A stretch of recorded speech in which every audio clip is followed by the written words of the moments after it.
We are so excited for you to start this adventure in music with your young students. My name is Sarah, and I am here to show you all about the Animal Adventures in Music program.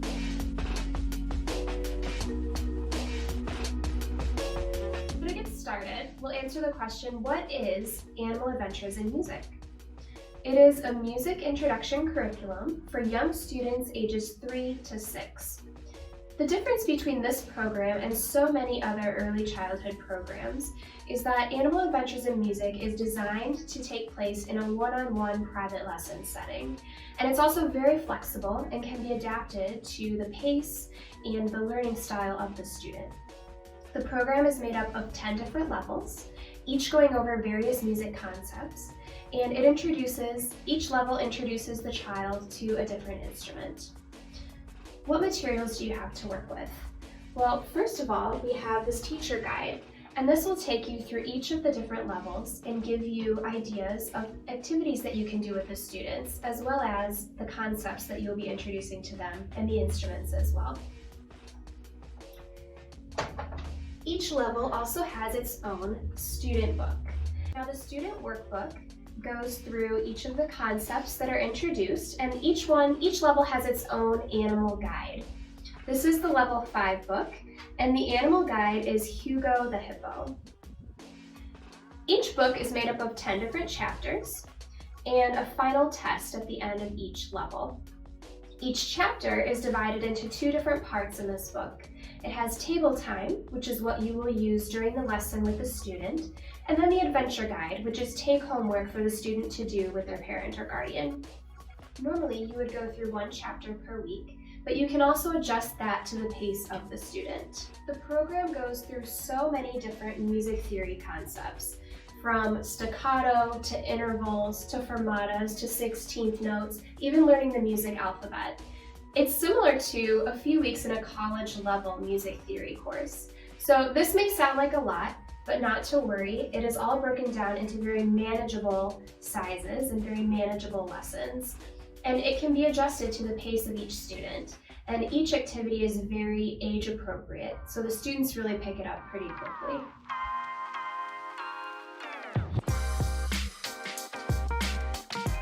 The lessons are designed to take place during a 30-minute time span, and each of the lessons can be divided into 3 different parts, each about 10 minutes long. So the first part is table time, then you have rug time, and then you have stage time.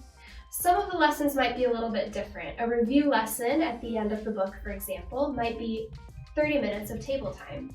Or if you find that the student needs some more instrument time or some more time to go over the concepts through activities and games, then you can increase the rug time or the stage time if you would like. So it can be very flexible, but it's set up to be approximately 10 minutes for each of the different sections. The first 10 minutes or so of each lesson is table time. Now, table time is set aside for the student to learn the concept. So you can sit down with them at the table, go through the different activities. There's some activities in the teacher guide, and these might include something that the students can draw on the whiteboard, something that you can draw for them, ways that you can demonstrate what the new concept is. So you'll go over your teacher guide first. You'll go over that, review that beforehand, and then present that concept to the student during the lesson. And then in the student book, there's also a section in each chapter that is for table time. So that's something that you will complete in class. So for chapter 5, for example, which is the chapter I just showed you in the teacher guide as well, there's some activities listed in the teacher guide, and then there's a page where the student can do their work and you can help them to reinforce what you just taught them. The second page, of course, in the student guide is their take-home work, the adventure guide, for them to complete at home. After you finish with table time, you can move on to rug time. Now, rug time usually involves the use of this beautiful rug that we have, and then these letters, which you can put on the different lines and spaces on the staff. So we were speaking about chapter 5 during table time. In the teacher guide, there is also a section about rug time, and that gives you an example of an activity that you could do to reinforce what they're learning. So in chapter 5 specifically, you are introducing the D and the E that are above middle C. So an example of a game that the teacher guide gives is to line up the letters and then have the students run to the letters once you draw them on the board. So if you draw a middle C on the board and then a D on the board, the student has to run to D. Another example is you can say the name of the note, and the student has to run as fast as they can and place the note where it belongs. So that's an example of a ragtime activity. This is one of the ways that we reinforce what the students have learned through table time. And another way, very important, is through the adventure guide that the student takes home. So they have their adventure guide pages, which have a ton of activities where they can color, circle, draw, enter stickers in the correct places. So there's a lot of really fun things for them to do at home as well to reinforce what they've been learning. The third part of the lesson is stage time. Now, stage time is a ton of fun, and that's the part where the students get the introduction to the instrument of that level. So whether the instrument is drums, or violin, or piano, they're introduced to what the instrument is, what it looks like, what the parts of the instrument are, the general method of playing that instrument, as well as what the instrument sounds like, and what it sounds like within a song. So there's a playlist of songs for each instrument that has been carefully selected by our team. And then you can use that playlist to introduce the student to the different genres that might include that instrument. Now, keep in mind that you don't have to be an expert yourself in how to play the instrument. The students aren't going to be learning techniques of how to play. They're only going to be introduced to what the instrument is. Is it played using a bow? Is it a percussion instrument? Is it an instrument that they play blowing through? Those are the kinds of things that they'll be learning. And they'll also get a chance to touch the instrument, to hear it make some sound, to bang on the drums, of course, play the piano very simply. So don't worry if you're not an expert in the instrument, that's totally fine. You should have the instruments in the room so that they have an experience of it, but it's fine if you yourself don't know how to play.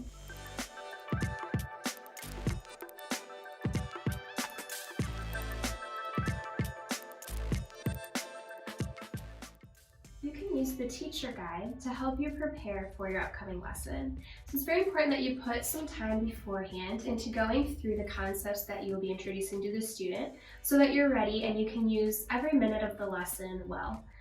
You can also use this during the lesson to help you remember what you're trying to teach the student. Now, each part of the teacher guide has suggestions of activities that you can do with the student. If you already have various ways and methods of teaching that can go through all of the concepts covered, then that's perfectly fine. You can use those. Or you can base everything totally off the guide. Whatever you want to do is fine, as long as the student is learning the concepts and really able to absorb what you're teaching them.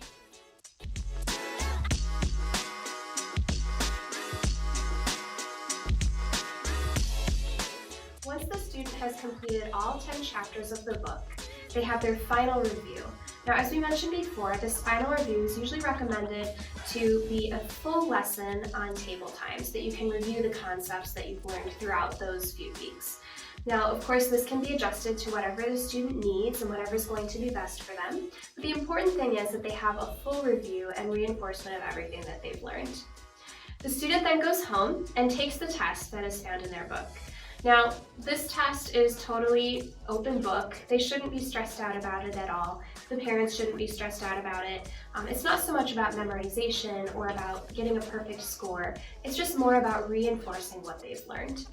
When the students come in the next week, and be sure to tell them this beforehand so they get excited, they receive their medal from that level. So the level 5 medal is red, and it has our friend the hippo on it. And they receive this medal, and they get to see and receive their next book and be introduced to their next animal guide.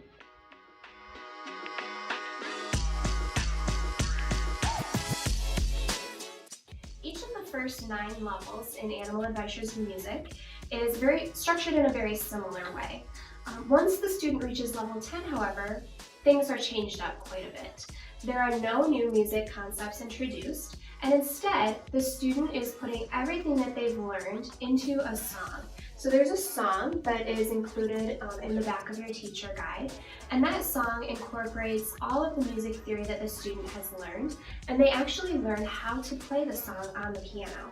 So each lesson, is focused on learning a different measure or a few different measures of the song.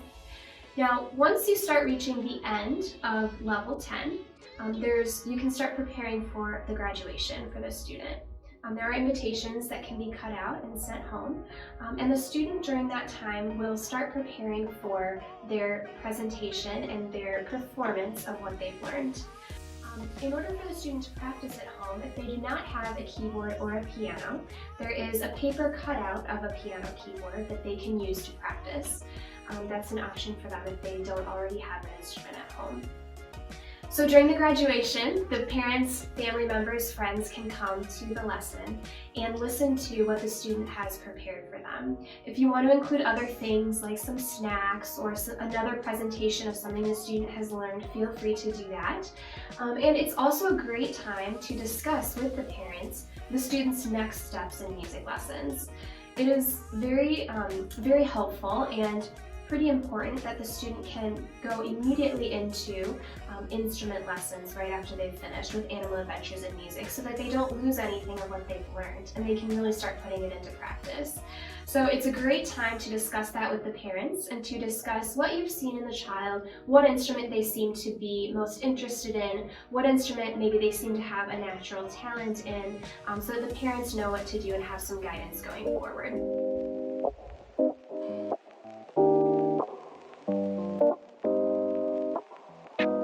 And that's it.